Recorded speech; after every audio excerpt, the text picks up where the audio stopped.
Well, we had looked at that schedule all year long, knowing that it was home heavy early. The month of September was a bunch of home matches. October we were home one weekend, and then early November we're on the road. So we were hoping we'd get a lot more wins early on, build up our record, knowing that the end of the season was going to be pretty tough, playing some of the tougher teams. Record-wise, weren't where we wanted to be, but playing-wise, we really finally got our game together. Played very well there at the end of the season. Didn't quite end in the wins that we were hoping for.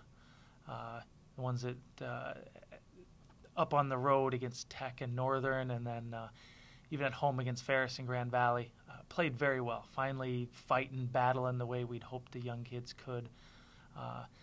Didn't end the way we'd hoped, but finally playing at a higher level and really battling and making some things happen. So it was an exciting way to end the season playing-wise, something to build some confidence off of, something for the younger kids to build on, and to send our seniors out with a little bit more pride, having known that we at least battled. So matches there at the end of the season gave us an opportunity to test ourselves against the best in the conference, and I think we held our own.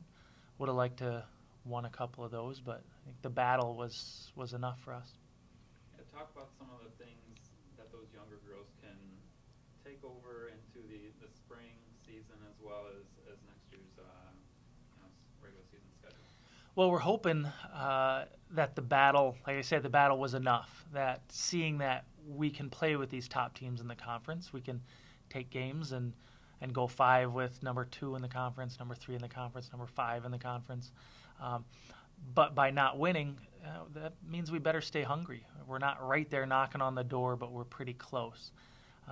We're going to need to fill some pretty important spots. When you graduate a 3-year starter at your setter spot, that's a big hole to fill. So we've got some important things to replace, to get better at. But I'm hoping that the girls see we've got the ability, we've got the skill to battle with those top teams. But we just need that little bit extra push, and that's where they're going to have to come in hungry. We're going to have to work real hard this spring. We're going to have to fill some of those holes and see if we can put a little better product on the floor next fall. A couple of your seniors over the weekend earned GLIAC recognition. Sam Briel, second team all-conference, and Laurel Matson, honorable mention. Talk about those two girls and what they meant to the SVSU volleyball program. Well, both a couple of players that have contributed a fair amount over their 4-year careers. Sam is a 3-year starter in the setter role.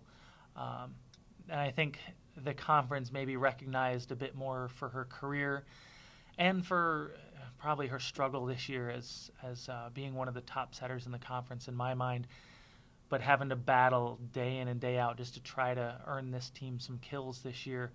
I think the coaches appreciated the work that she put in and what she could bring to the table, even though as a team we struggled to win and to put the ball away. But they saw what she could do. She was always a threat offensively herself and did a great job running our offense. So she got the recognition I believe she deserved, and it was a bit of a surprise considering how we finished as a team, but I was really happy for her to get that, and then to get a second recognition in Laurel Matson, who really spent a lot of the season as a DS and not just the libero. Started in the libero spot and then earned it again at the end of the year, and just her competitive intensity. I think it's good that she got honored for that, because as a leader she brought a lot to the floor, whatever role she was in. So it's good to see her get some recognition for her contribution over the years, and really she'd been a 4-year contributor as well. Not spending a lot of time in the libero role, but being one of the top passers in the defensive specialist role. So she's had quite a career as well. So it's going to be tough to see those two girls go, as well as the other two seniors that have really kind of been with us through some pretty good times and some pretty tough times. Great to see those two get some recognition. Last question. What are some of the preparations or things that are going to happen this off season with the spring schedule? What are some things that you're looking forward to working with these girls? Well, we're planning to work pretty darn hard this spring. Last spring we adjusted our approach to the spring season the workout schedule, to the practice schedule, and I think we're going to get back to a little bit of our previous format, a little bit of old school work, and just hammer them pretty hard in the spring, see if we can't get a little tougher, see if we can't build a little more confidence, a little more intensity in our gym, because I feel like the skill is there. We just need to be able to bring it to the court every day, every game, every rally, and we don't quite have that competitive intensity that you need to compete in this conference.